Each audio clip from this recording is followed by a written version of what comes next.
What is hatching, Toga peeps? OldManTup of the Pittsburgh Pirattata is coming at you today with the first ever in the history of the Pittsburgh Pirattata team builder video. Now, this is season 5, and we don't want to have a season like last season, so we're going to do it right. We're going to do all the fun things, and doing team builder is one of them. We're not going to get too in-depth because I don't want to reveal all my sneaky shenanigans. But what we will do is go over the team, go over the EV spreads, and stuff like that. Our first week opponent is Gubstacular and the Arizona Deoxys, and he has a very good record in the GBA. He is a fantastic battler, and he is definitely a good opponent for us to test out this new team that we've created against to see whether or not it's as good as we think it is. So let's hope it is.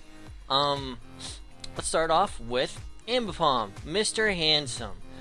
This is one of my favorite sets, and instant thank you to the Uzi Gunner who helped me out with a lot of this team and just helped me cover my bases, make sure I had all the threats covered, stuff and things. So this is Ambipom, of course, and we got Mr. Handsome, the Ambipom, and Life Orb standard set, and this is a Baitmon for Gliscor, because Gliscor is pretty much the only thing on his team that stops Sandrush Excadrill from just sweeping outright. So this thing, obvious lead, Gliscor is an obvious lead,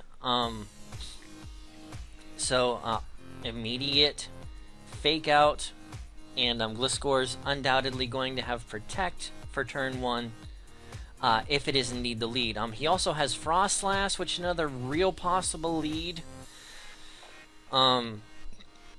considering that's what it standardly runs as. But I am expecting some unique sets from Gubs because he's really good at handling threats on his opponent's team. So I don't want to put all my eggs in one basket as far as it goes, but unless I see something hinky, Ambipom is going to be the lead. And we got knockoff on there in the event he does want to bring Frostlass turn 1. We could get the knockoff off, and make the appropriate switch depending on whether or not he Destiny Bonds turn 1 or he decides to set up hazards, or I doubt he'd stay in. But if he does indeed lead with his Gliscor to get the Toxic off, Toxic Orb, Poison Heal right away with a Protect, that's going to be really good for us, because if he does that, we can use the Fake Out and make him think for the physical set. And I'm thinking, because he has to prepare for Excadrill in the sand, this is going to have to be a completely physical Gliscor. And if he brings a completely physical Gliscor, this Ambipom really puts in some work. Because, Fake Out turn 1 if he goes for the Protect, or if we get the Fake Off damage off, we've got him thinking that we're a physical variant. Now we've got the Hidden Power Ice. Now it's not quite a one-hit KO, but it's really, really close. So, that's going to put him well within the range that if and when Excadrill comes in, it will just destroy his face. So, that's a thought behind the set. Low kick on there in the event he decides to bring Snorlax, because there isn't much on this team that has a lot for Snorlax. So let's go to our next one, and that is going to be our Thundurus Uzair, and that's Uzi Gunner's name, so he gets to be Thundurus because he has been a very good friend to OldManTup and the Pittsburgh Pirattata. So we have Uzair the Thundurus rocking the we actually changed this last minute. I forgot to change it here. Went with the leftovers instead of the Life Orb, just because long term I think it was most beneficial. Standard Prankster set, most standard Prankster set, T-Wave Thunderbolt, Hidden Power Ice, because the two of those really put in work against his team. And the Nasty Plot. Didn't go with the Taunt because I didn't think it was as important. If I could get a nasty plot up, I can pretty much two-shot the entirety of his team, which is fantastic. Got that Prankster T-Wave on there. If I can paralyze Mega Alakazam, that will make my life so much easier, because it's the fastest thing on his team. The next fastest thing's Talonflame, which I really don't think he's going to bring, considering he's going to expect me to have Spinal Tap Tyranitar. So I really don't expect that. My team really handles Talonflame well, actually. So I really don't expect him to bring that, and I think pretty much between everything else, the rest of my team outspeeds his, threat-wise. Between Ambipom, Uzair, and yeah, those are my two speedy threats. So Uzair got the T-Wave. Again, if I can T-Wave Mega Alakazam, that is my entire goal for this Thundurus. If I can paralyze Alakazam, done your job, hit the showers. So I'm really hoping that that happens, because like I said, I'm worried about that. Another thing, if I could paralyze Lucario if he brings it, that would be fantastic.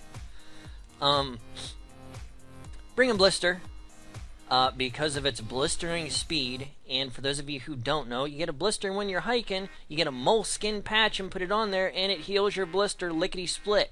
So that is why we got Blister. The Excadrill, standard set, Iron Head, Earthquake, Rock Slide, and Rapid Spin, despite my incorrectness in my draft analysis. Excadrill does not get Stone Edge, so that was just misspoken on my part, because I had been talking with a couple of my friends about how important Stone Edge and Earthquake coverage is in this format, and it was just sitting on my brain. But Rock Slide, Earthquake, Iron Head, Rapid Spin, standard set, max, this is actually Adamant, I believe. Yep, Adamant with max speed, because at that I outrun everything on his team after the Sand Rush, which is what we have. Life Orb, Sand Rush. Pretty standard. Now we got Spinal Tap here. Now I'm really looking forward to using Spinal Tap. If I could get a kill or two this first week, I would be so stoked, because so many people are like, oh, Mega Tyranitar, that's like one of the worst Megas drafted this season. He's not going to do good. He has too many weaknesses. Blah, blah, blah, blah, blah. Well, guess what? I really like Mega Tyranitar, and I really like him in conjunction with Excadrill. Granted, he's not the ideal sand setter, but nobody considers how freaking good Mega Tyranitar is. I mean, look at these base stats. I mean, 71 speed, not fantastic. 120 special defense, which gets boosted by its ability in the sand. I mean, 95 special attack. Regular Tyranitar used to run a special set, and it has even lower special attack. Defense, 150. So with no investment, this thing is going to take hits like a boss. 160 base attack. 164 base attack. Woof. And 100 hit points. That's fantastic. We're bringing the Dragon Dance set this week, because after a Dragon Dance, I outspeed, I think, everything on his team. I mean, unless he's going to bring Talonflame, which, again, Stone Edge is one-shotting any day of the week, even when it misses. And I think after a Dragon Dance at max speed Jolly, I outrun the entirety of his team naturally outside of Mega Alakazam, which is why it would be so important that I get it paralyzed. So there we got Mega Tyranitar, and really looking forward to bring that, because I just want to put in work with Spinal Tap, because I really think he's going to do work this season. Ice Punch and Fire Punch, because I think some of the things he's going to bring with him. I'm really missing Earthquake on this set, because I think Tentacruel might be a little bit of a problem for some of my team. I mean, it's super effective damage against Tyranitar, super effective damage stab against Excadrill, super effective damage stab against Pork Chop, super effective damage stab against Epoch, and that worries me a little bit. So not having Earthquake on this set, granted, Stone Edge is going to be doing the work, but I might change that last minute, I might not. But I mean, Fire Punch, because I really don't have anything else to deal with Excadrill. And if that thing comes, that could be a big problem. A big problem. I don't think it's going to be, but depending on how things play out, it could be a huge game changer for Gubs because of how bulky it is. Granted, it's slower than I'll get out, but it drops hits like nobody's business. So that's our Tyranitar. We're going to go to Epoch, our Celebi.